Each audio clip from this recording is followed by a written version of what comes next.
Class 12th physics के अंतर्गत magnetism में हम देखेंगे एक समान चुंबकीय क्षेत्र में दंड चुंबक की स्थितिज ऊर्जा कितनी होती है और वो स्थितिज ऊर्जा किस तरीके से अलग अलग स्थितियों में बदलती है।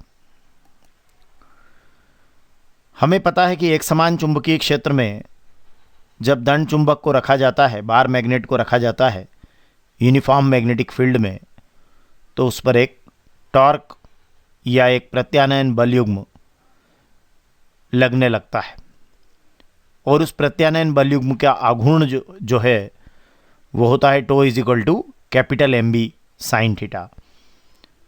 ये हम पहले पढ़ चुके हैं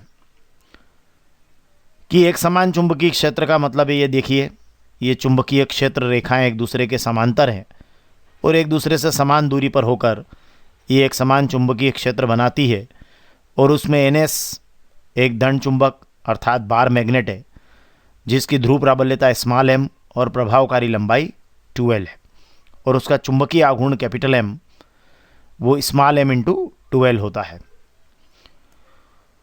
और इस दंड चुंबक को समरूप चुंबकीय क्षेत्र के साथ जब थीटा कोण पर रखते हैं तो इस पर एक प्रत्यानयन बल युग्म काम करता है और वो जो प्रत्यानयन बल युग्म होता है उसका आघूर्ण tau is equal to capital M capital B sine theta होता है और सदिश रूप में ये होता है vector tau is equal to vector M cross vector B. और हमें पता है कि यहाँ कैपिटल एम क्या है, स्मॉल एम इंटू 2l है, मतलब इसकी स्मॉल एम ध्रुव प्राबल्यता और 2l प्रभावकारी लंबाई, ये दोनों का गुणा ये कैपिटल एम होता है। तो tau is equal to capital M B sine theta यहाँ डायरेक्ट हम यूज़ करेंगे, या vector tau is equal to vector M cross vector B.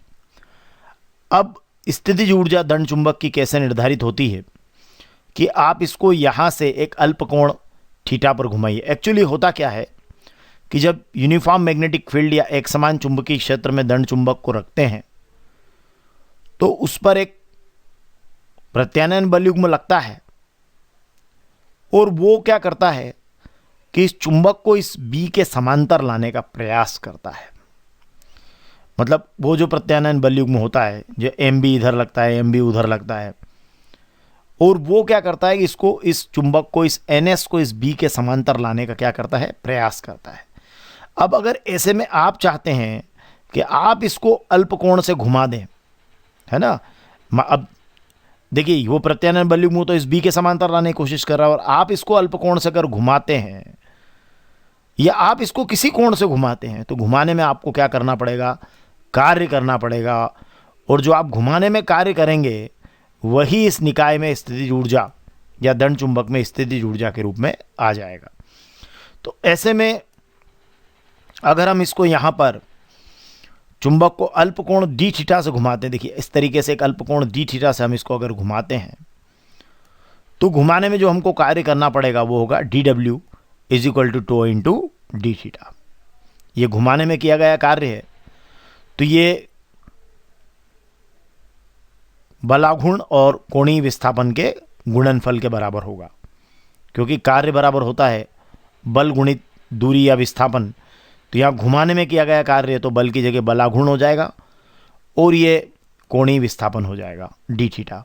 तो डी थीटा कोण से जब आप इसको घुमाते हैं तो घुमाने में आपको क्या करना पड़ता है, कार्य करना पड़ता है। अब आप आराम से टो की वैल्यू यहाँ से उठाकर रख दीजिए तो DW आपका हो जाएगा MB sine theta D theta. ये सारा कैपिटल है ना, capital MB sine theta D theta. अब आप चाहते हैं कि आप इसको एक एंगल से दूसरे एंगल तक घुमाने में कितना कार्य करना पड़ेगा। सपोज थीटा की जो पहली प्रीवियस वैल्यू है वो θ1 है और जो बाद की वैल्यू है वो θ2 है, तो दंड चुंबक को अगर θ1 से θ2 कोण तक घुमाने में किया गया कार्य कितना होगा, मतलब दो बाउंड्रीज हम तय कर देते हैं, एक θ1 और एक θ2। तो पहली जो हमारी लिमिट है वो θ1 है, दूसरी लिमिट θ2 है।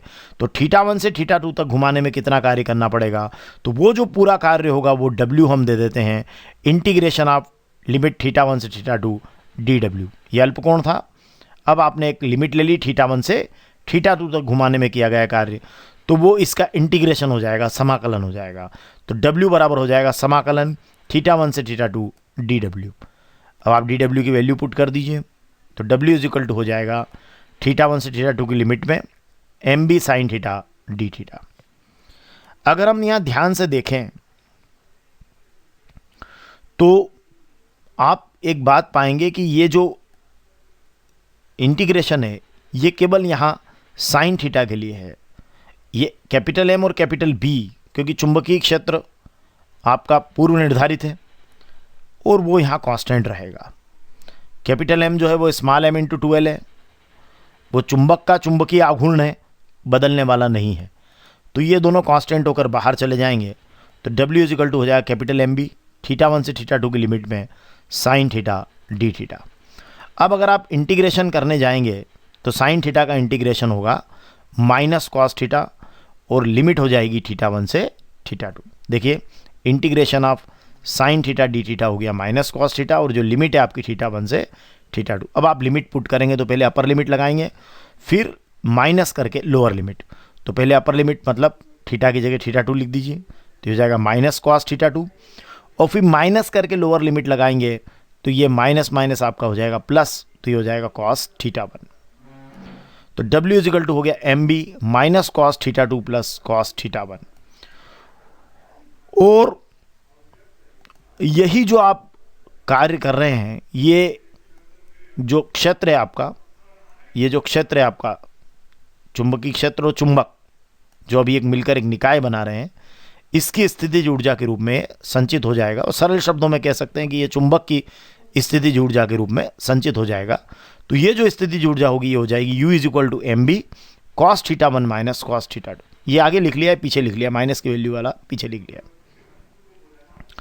अब धन चुंबक को अगर आप किसी ओरिएंटेशन में उसकी स्थितिज ऊर्जा ज्ञात करना चाहते हैं तो उसको आपको मानक स्थिति से मतलब 90 डिग्री से थीटा कोण तो घुमाने में किया गया कार्य निकालना चाहिए।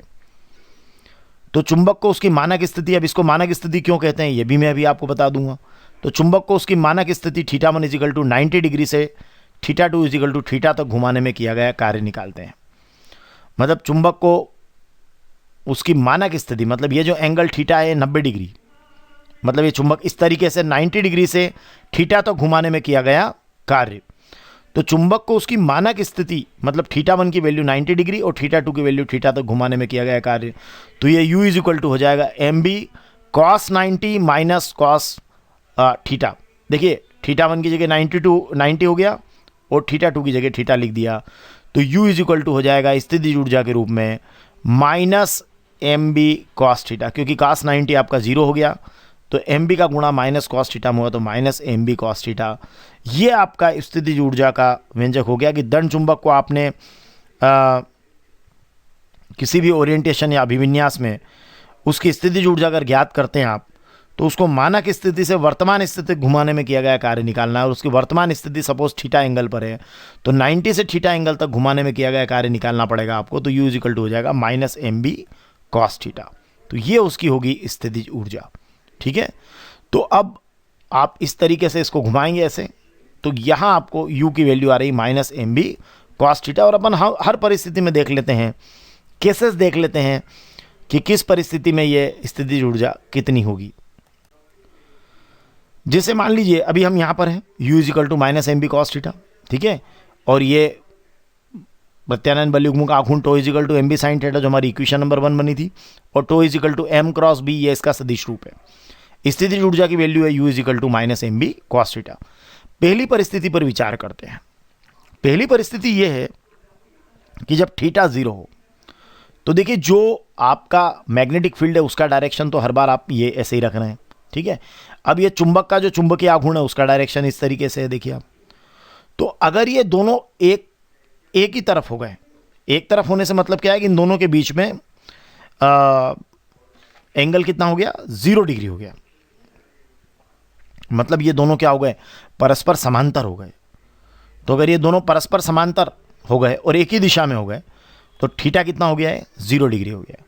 तो ऐसे में जब थीटा 0 डिग्री हो जाएगा तो यहाँ जब आप वैल्यू इसकी पुट करेंगे तो क्या होगा, U is equal to minus MB cos 0 degree और cos 0 होता है 1, तो U इज इक्वल टू हो जाएगा माइनस MB और इस स्थिति में जो दंड चुंबक है उसकी स्थितिज ऊर्जा न्यूनतम होगी जब ये ऐसे हो जाएगा। मतलब देखिए ये बी यहाँ है और ये मैग्नेट ऐसे आ जाए तो ये इस तरीके से हो जाएगा। तो यहाँ U is equal to minus M B हुआ और इसकी स्थितिज ऊर्जा न्यूनतम हुई तो हम कहेंगे दंड चुंबक स्थायी संतुलन में है। अब केस सेकंड पर आते हैं। केस सेकंड में क्या होगा कि मान लीजिए इस तरीके से ये दंड चुंबक रखा है, देख लीजिए। अब इसको अब ऐसे ऐसे कर दिया हमने तो ये बी तो यहाँ थीटा 90 हो गया।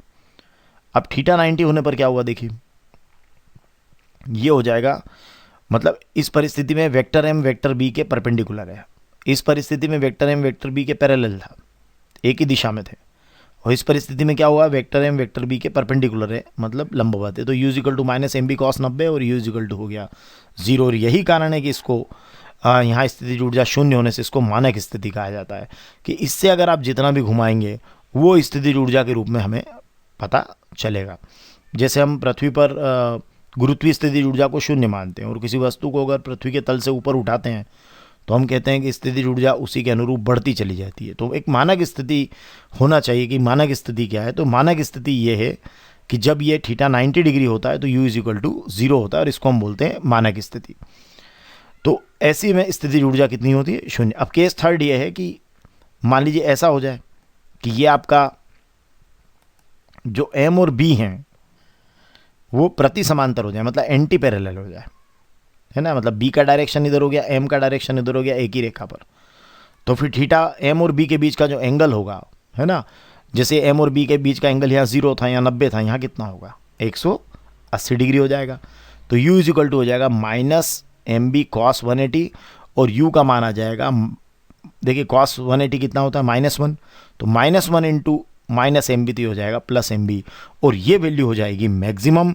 मतलब इस समय जो स्थितिज ऊर्जा है वो अधिकतम होगी और दंड चुंबक क्या हो जाएगा, अस्थायी संतुलन में आ जाएगा। तो ये हमें तीनों केसेस ध्यान रखना है कि whenever theta is equal to 0 degree then U is equal to minus M B, ये मिनिमम है। Theta is equal to 90 U is equal to 0, यहाँ स्थितिज ऊर्जा 0 है, इसे मानक स्थिति कहते हैं। और U is equal to 180 theta is equal to 180 U is equal to M B, ये मैक्सिमम है। और यहाँ हम कहते हैं दंड चुंबक अस्थायी संतुलन में है।